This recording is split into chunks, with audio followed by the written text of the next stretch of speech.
ഏകാധിപതികൾ തകർന്നു പോകുമെന്ന് പറഞ്ഞിട്ടുണ്ട്. എവിടെയായാലും അതിൽ NSS ഡയറക്ടർ ബോർഡിൽ നിന്ന് തന്നെ പുറത്താക്കിയ പെരുന്ന നേതൃത്വത്തിന്റെ നടപടിക്കെതിരെ കടുത്ത ഭാഷയിൽ പ്രതികരിച്ച് മുൻമന്ത്രി KB ഗണേഷ് കുമാർ. ലോകചരിത്രം പരിശോധിച്ചാൽ ഏകാധിപതികൾ എവിടെയായാലും തകർന്നടിഞ്ഞിട്ടുള്ള കാഴ്ചയാണ് കാണാൻ കഴിയുന്നതെന്നും NSSൽ ഇപ്പോൾ വേണ്ടത് ഏകാധിപത്യ പ്രവണതകളല്ലെന്നും അദ്ദേഹം തുറന്നടിച്ചു. തനിക്കെതിരെയുള്ള നടപടിയിൽ നീതിയുണ്ടോ എന്ന് പരിശോധിക്കേണ്ടത് സമൂഹമാണെന്ന് വ്യക്തമാക്കിയ ഗണേഷ് കുമാർ സംഘടനയ്ക്കുള്ളിലെ കുത്തവകാശങ്ങൾക്കെതിരെയും ശക്തമായ വിയോജിപ്പ് രേഖപ്പെടുത്തി. മന്നത്ത് പത്മനാഭന്റെ സമാധി മന്ദിരം അദ്ദേഹത്തെ ആദരിക്കുന്ന എല്ലാവർക്കുമായി തുറന്നു നൽകണം, എല്ലാ ക്ഷേത്രങ്ങളിലും എല്ലാ ഹിന്ദുക്കൾക്കും പ്രവേശനം നൽകണം എന്ന് പറയുന്നത് പോലെ മന്നത്ത് ആചാര്യനെ ബഹുമാനിക്കുന്ന ഏവർക്കും സമാധി മന്ദിരത്തിൽ വന്ദിക്കാനുള്ള അവസരം നൽകണമെന്നും അദ്ദേഹം ആവശ്യപ്പെട്ടു.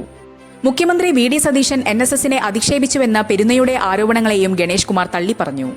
സതീശൻ തന്റെ സുഹൃത്താണെന്നും അദ്ദേഹം ഒരിക്കലും സമുദായത്തെ അധിക്ഷേപിക്കുകയോ മോശമായി സംസാരിക്കുകയോ ചെയ്യുന്നത് താൻ കേട്ടിട്ടില്ലെന്നും ഗണേഷ് വ്യക്തമാക്കി. സംഘടനയ്ക്കുള്ളിൽ കുറച്ചുകൂടി സ്നേഹവും മര്യാദയുമാണ് ആവശ്യമെന്നും ഏകാധിപത്യ നിലപാടുകളുമായി മുന്നോട്ടു പോകുന്നവർക്ക് ചരിത്രം നൽകിയ പാഠം ഓർമ്മിക്കുന്നത് നന്നായിരിക്കുമെന്നും ഓർമ്മിപ്പിച്ചുകൊണ്ട് പെരുന്നാക്കോട്ടയിലെ നിലവിലെ നേതൃത്വത്തിന് നേരെയുള്ള ശക്തമായ പടനീക്കത്തിനാണ് ഗണേഷ് കുമാർ കൊട്ടാരക്കരയിൽ തുടക്കം കുറിച്ചിരിക്കുന്നത്. ഈ വാർത്തയുടെ പൂർണ്ണ വിശദാംശങ്ങൾ അറിയാൻ ദ ഹാലി ന്യൂസ് യൂട്യൂബ് ചാനൽ കാണുക. Link in bio.